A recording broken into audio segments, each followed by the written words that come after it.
You're looking at some of the surveillance video that was released by Crystal Restaurant showing one of the many angles here as the truck did speed by and folks are seen essentially running for their lives. Now, as I mentioned, federal investigators have alerted law enforcement nationwide to be on the lookout for potential copycats after that terror attack in New Orleans. Reuters reporting the FBI, the Department of Homeland Security, and the National Counterterrorism Center published a bulletin circulated all over the country. It states that copycat attacks are likely to remain attractive for aspiring attackers, quote, given vehicles' ease of acquisition and the low skill threshold necessary to conduct an attack. Investigators have said the New Orleans attack along Bourbon Street hours into the new year was inspired by the Islamic State terror group. The driver, Shamsuddin Jabbar, was killed in a shootout with police after steering a rented pickup truck around a barricade and slamming into a crowd. The FBI has labeled this a quote-unquote terror attack, making it the deadliest ISIS-inspired assault on U.S. soil in many years. So much to discuss as we do get more and more information as the days progress. I do want to bring in Michael Tabman, an author and retired FBI special agent, to discuss this. Thank you so much for taking the time to be here with us today. Thank you. Of course. Well, first off, I want to start with that bulletin that was released by the FBI and other federal agents. Is that fairly standard when you're talking about a situation like this, a terror attack? Is it likely that we are going to see these bulletins that are put out to warn law enforcement all over the country? Yes, these are fairly standard. After a high-profile crime, a terrorist event, a mass murder, there is the threat of course, copycat. That threat is at its peak in the first 2 weeks or so after the event. And that doesn't mean it won't happen later, but that is sort of the most likely time will happen. So it's common sense to them to send out this warning to law enforcement that this copycat phenomenon is possible and we need to be cautious about it. But of course, after this event and the high profile it receives and some of the criticism it's receiving for not having the streets blocked completely, I think any future events coming up will address that issue irrespective of this warning. And I do have to ask here because the FBI and other law enforcement came out yesterday and said despite the similarities, the New Orleans attack does not appear connected to that Cybertruck explosion that we saw in Vegas. Does it appear to you, just based on your expertise, that the similarities are essentially just coincidences? They are just coincidences. We look at certainly the proximity in time. That was coincidence or maybe had to do with the turn of the new year. The fact that they were both military is a coincidence, but then the use of firearms and IEDs is consistent with someone who's had a military background. But I think the messages were clear that they were acting on their own. The Cybertruck had more of a personal issue that he wanted to bring to the attention of the world. And unfortunately, the message he left behind that this is the only way he could do it through firearms and explosives is 100% correct. Because here we are talking about him and we're talking about Jabbar and what his issues were, what was his motivation, his being more of having his own personal demons, either real or imagined. And he turned to the propaganda and the dogma online of ISIS, found others to blame, our society, and took it out on them. Misery loves company. He knew he was not coming back, and he was going to make other people who are celebrating a very happy event go out with him in misery. And talking a little bit more about that suspect, you can actually see inside the home as cameras were allowed inside. That is probably extremely rare as you have an investigation that is active. And you kind of touched on this already, but what has stood out to you overall about what we've learned about this suspect in the past few days? Well, what's interesting about Jabbar is that as soon as this broke, someone sitting back, with similar experiences, this sounds like the typical, and I hate to use that word, I understand the generality of it, profile of what we've seen on individuals who commit this crime of terrorism and mass murder.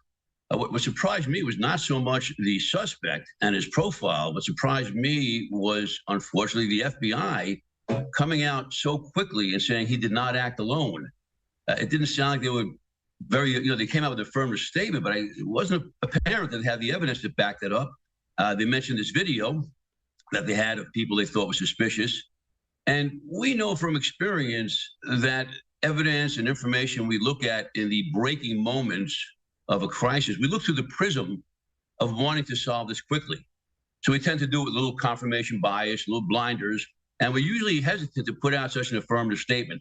And by putting out, they scared the public into believing there's 3 or 4 people out there trying to commit a terrorist act when they obviously didn't have the predication to make such a statement.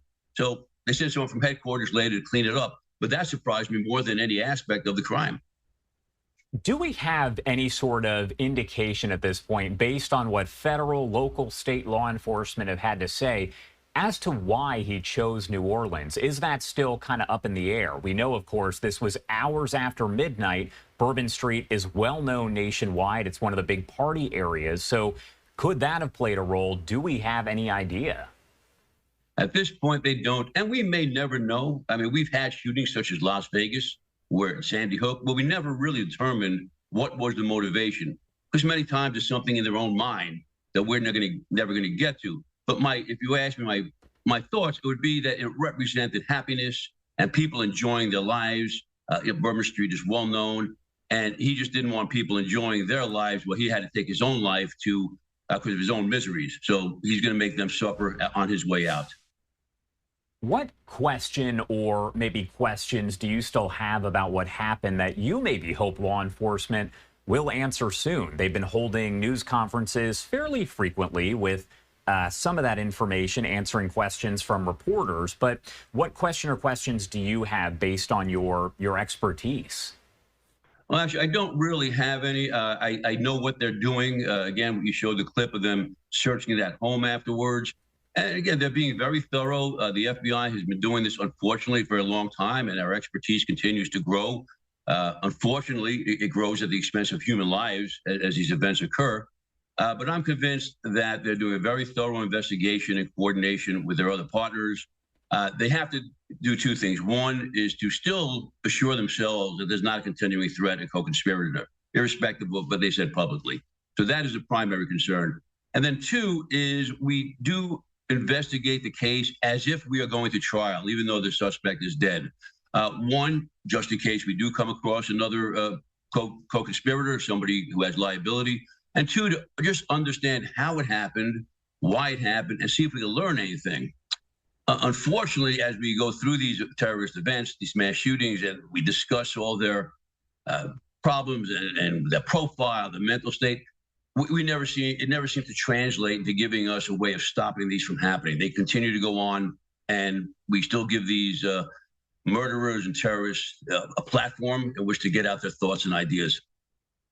And you are taking a live look on the left-hand side of your screen that is over Washington, D.C. As we know, we are just a couple weeks away from President-elect Donald Trump's inauguration. How does an attack or a situation like this kind of cause law enforcement to put increased, I guess, presence out there? I imagine we're going to see even more law enforcement than we would have seen normally. It would have been, I'm sure, packed with law enforcement, but now you probably have to have even more. Right. After any kind of, high-profile crime event, terrorist event, we're going to always up security. 1, in case of copycat. And 2, sometimes is to assure the public that we are aware of the threat and we're addressing it. Now, since the Trump assassination attempt, I can't imagine there's much room left for the Secret Service to improve what they need to do. So I imagine it'd be top security anyway. But when we look at the other possibilities, for example, Jabbar, if he didn't want to use a car, he could have snuck in there with an assault type weapon under his jacket and, inflicted a lot of casualties. So maybe there's going to be more controls on people walking into the inauguration. It's trying to wand people or frisk them seems very difficult, but maybe they'll feel they have to do that given the situation. So they're going to go back now, say, we have a great plan. We've upped it since the attempted assassination, but maybe now there's something we haven't thought about. So yes, there'll be much more presence and probably a little additional security of something that they may not have considered earlier. My last question for you here before I let you go. What should the American public take away from this situation that has unfolded over the past several days when it comes to maybe being vigilant? Of course, we hear it all the time, see something, say something, but what should the American public take away from this? 2 things. I think 1 is even when these things happen, there was a lot of security on Bourbon Street. There was a weakness in the system that got exploited. Just know that over the years, again, law enforcement, we keep learning our lesson and we keep trying to improve with each threat that comes through. As I said, unfortunately, at the cost of human life. But know that it is not ignored, and we're doing the best. And I say we, I'm out of it now, but law enforcement is doing the best they can. But we also must be aware of the fact that there is just no guarantee that a site or an event is 100% secure. That just is not going to be accomplished. We don't have the ability to do that because there's just so many ways in which someone could inflict damage. And there are restrictions that we ourselves are willing to accept as security, such as this people want to get wanted and frisked by walking onto Bourbon Street to celebrate New Year's. That might be something that we don't want to accept. Just after 9/11, there were limits of what we wanted to accept at the airport. So understand, yes, be on alert. Keep your eyes open. The normal things we say: see something, say something, have an exit plan.